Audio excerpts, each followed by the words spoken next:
Hey guys, and welcome to Middle Class Monologues. My name is Daniel, and today we're going to be talking about finding the time to do what needs to be done. So I've had this goal for a long while now to put out one YouTube video a month and one podcast a month.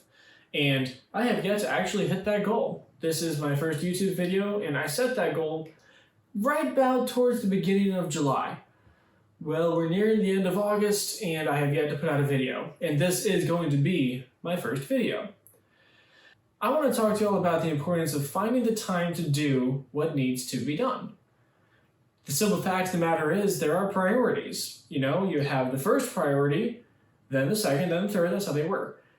But how do you find time to fit in your hobbies, your interests, all the stuff that are down at the bottom of the list? Well, that's what we're going to talk about today. For me personally, it's been extremely hard to try to find time to record a video, edit a video, and then publish a video.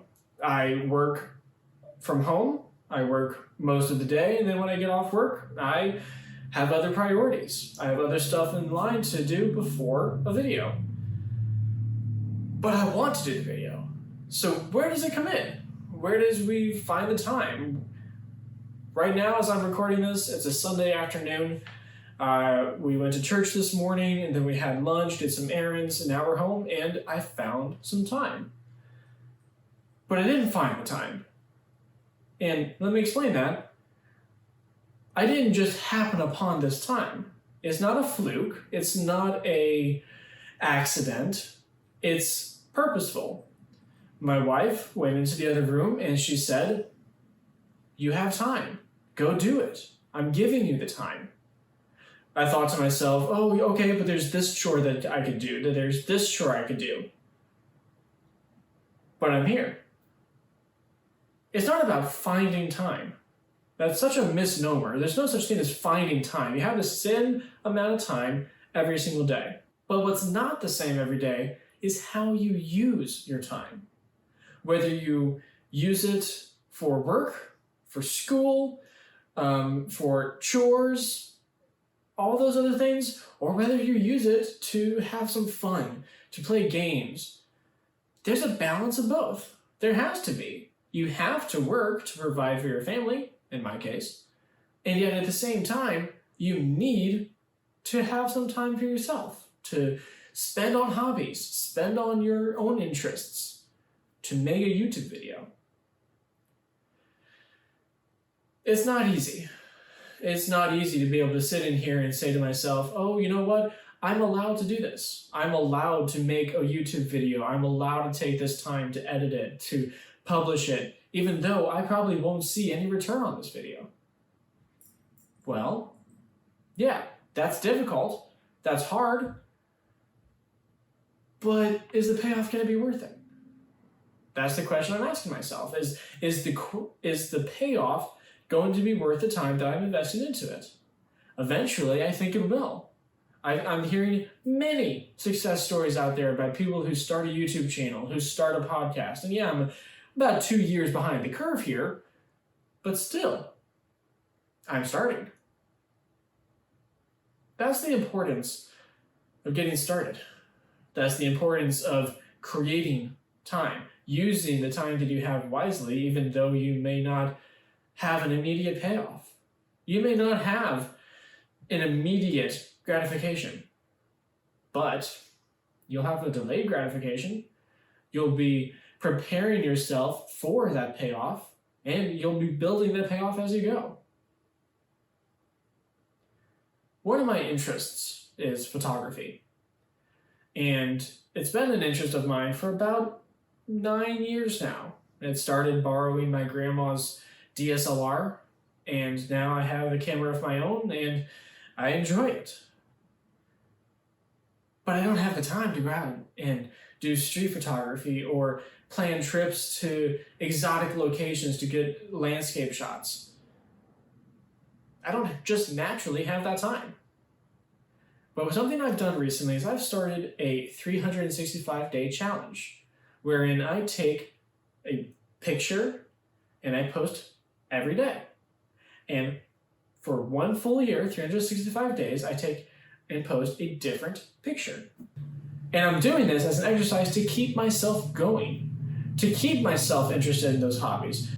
There comes a point where an interest becomes a hobby when you start investing time into it purposefully, where you start getting better at it. You learn the vernacular, you learn all the different techniques about it. Photography is a massive, massive world of options and avenues and different techniques and different opinions, and it's artistic. And what do you do with it? Well, how do you even know where to start until you invest some time into it? So that's what I'm doing for myself. I'm purposely making a video. I'm practicing approaching it in such a way that it's fun, but I'm still learning something every day. With photography, I'm doing this 365-day challenge. I'm over there posting a picture every single day. Are they great pictures? No.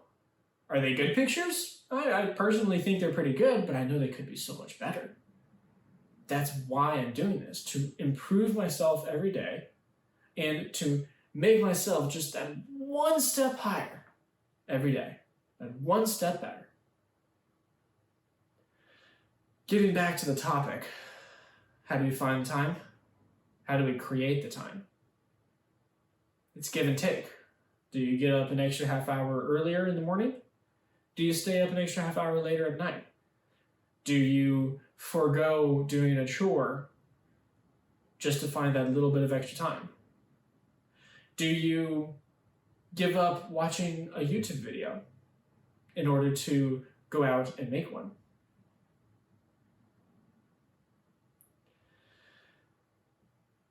I can't tell you exactly what you need to do. I can't tell you exactly the steps that need to be done. There is no instruction manual that comes with life. And trust me, I wish there were. I would use it. YouTube is an instruction manual in a lot of ways. You can find different techniques for photography, as I mentioned. You can find how to fix your car. You can find how to create and how to destroy. But at the end of the day, you have to choose to apply what you've learned, to find the time for yourself, because everyone is unique and every situation is unique. So the real question here is, how are you going to do it? How are you going to find your time? I can tell you my personal experiences. I can load you down with anecdotes about different people's adventures and how they found time and what they're doing. But you see enough of that on YouTube. I'm here to encourage you to do it. And in the meantime, give myself a little bit of encouragement as well. Verbal process some of these things going on up here. I know that it's possible for two reasons. The first reason, you see YouTube videos. Somebody has to take time to make that video for you to watch it. And yeah, there are incredible videos out there. Hopefully this would list as maybe a good video. If you like it, I mean, hit the like button. It would help. Subscribe. Maybe. Shameless plug. But the second reason I know that this is possible, the second reason why I know that this can be done, is that I'm sitting here doing it.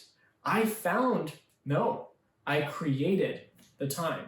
My wife encouraged me to come in here, to create the time, to stop finding random excuses, to just do it. I'm not a Nike fanboy, I'm not a sneakerhead at all, but just do it? Yeah, what's holding you back? Create the time. It'll pay off. You want to work out? Okay, start working out. Oh, you don't have time? Okay, yes you do. You may not realize it, but you could stop and do 5 push-ups right now. It would only take you a minute, 2 minutes. Write out a schedule. You'll see how much time you have.